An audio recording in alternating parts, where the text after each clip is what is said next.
रेवासा पीठ के प्रतिष्ठापक श्री स्वामी अग्रदेवाचार्य जी महाराज ने कहा है, अगर भजन आतुर करो जोलो या घट श्वास, नदी किनारे रूखड़ा जब तब होय विनाश। श्री स्वामी अग्रदेवाचार्य जी कह रहे हैं, व्याकुल होकर भगवत स्मरण करो, व्याकुल हृदय से भगवान का नाम लो। क्यों? क्योंकि जौलो या घट श्वास, जब तक इस घट में श्वास है तब तक ही नाम स्मरण संभव है। इसलिए संतों ने कहा, श्वास श्वास में नाम रटु, वृथा श्वास मत खोए, ना जाने या श्वास को आवन होए न होए। इसलिए अगर भजन आतुर करो जोलो या घट श्वास, जब तक इस घट में श्वास है तभी तक भजन कर सकते हो। ये मनुष्य का शरीर क्या है?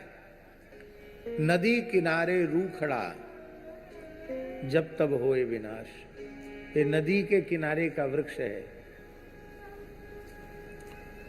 किनारे का वृक्ष नहीं है शर्मा जी, नदी की कगार पर लगा हुआ वृक्ष है। कगार जानते किसको कहते हैं?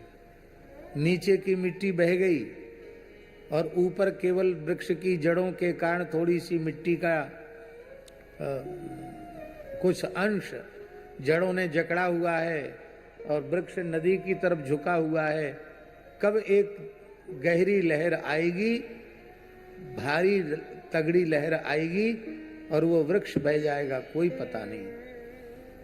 नदी की कगार पर लगे हुए वृक्ष के समान ये मनुष्य का शरीर है। कोई ये सोचे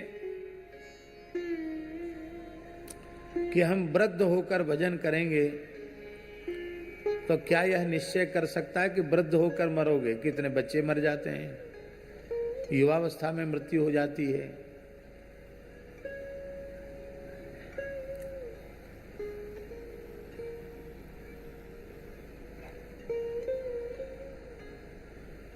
इस दृष्टि से तो बाल्यावस्था से लेके अंतिम श्वास तक भगवत स्मरण करना चाहिए। और व्यवहारिक की दृष्टि से अपने जीवन की आयु के 4 भाग करने चाहिए। एक भाग विद्यार्जन के लिए, जिसको ब्रह्मचर्य आश्रम कहते हैं, गुरु की उपासना करते हुए,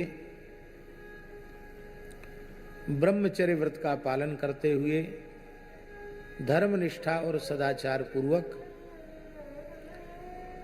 अध्ययन करे, स्वाध्याय करे, ब्रह्मचर्य अवस्था। उसकी आयु 25 वर्ष तक की मानी गई है अधिकतम। इसके बाद गृहस्थाश्रम में प्रवेश करे तो गृहस्थाश्रम की अवधि भी केवल 25 वर्ष की है। तो 25 ब्रह्मचर्याश्रम के और 25 गृहस्थाश्रम के कितने हुए? 50। 50 के बाद कौन सी संख्या आती है? 51। 51 के ऊपर कभी ध्यान दिया? 51 की संख्या में पीछे वन लगा हुआ है। 51, 52 है, सबके पीछे वन है। 53, 54, 55 सबके पीछे वन है। चले जाओ, घर द्वार छोड़ के वन में जाओ। इसका मतलब अब वानप्रस्थ आश्रम का समय हो गया। अब अपने लड़के बच्चों को संभलाओ,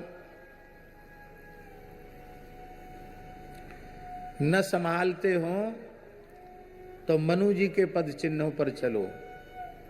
बरवस राज सुतहि नृप दीना, नारी समेत गवन वन कीना। बरवस बरबस माने जबरदस्ती दे के चले जाओ, तुम संभालो चाहे मत संभालो, ले हमने दे दिया।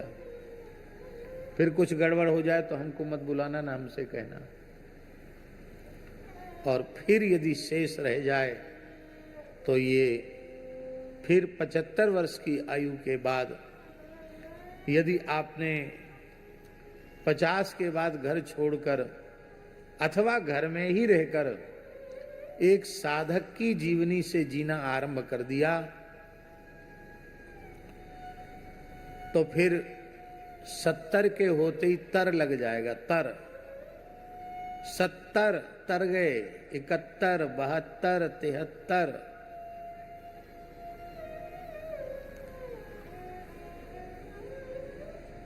और 50 के बाद साधक जीवन स्वीकार नहीं किया तो 59, 60, पीछे 60 लगता है कि नहीं, 60, 59, 60, 61, 62, बार बार 60, 60, 60, 60, 60। तो तुम 60 हो, 60 गई है बुद्धि, इसलिए वहीं पड़े हो। आप यदि इस प्रकार की चर्या व्यवहार करेंगे तो आपकी आगे आने वाली जो आगे पीढ़ियां हैं वो पीढ़ियां भी उसी पद चिन्हों पर चलेंगी। हमारे पिताजी ने अपने जीवन को ऐसे व्यतीत किया था, गीता भवन ऋषिकेश में रहकर अथवा चित्रकूट में रहकर, अयोध्या में रहकर, वृंदावन में रहकर, जड़खोर गोधाम में रहकर। तो हमको भी अब अपने पिताजी के ही पद चिन्हों पर चलना है। ये अपने मन में विचार करना।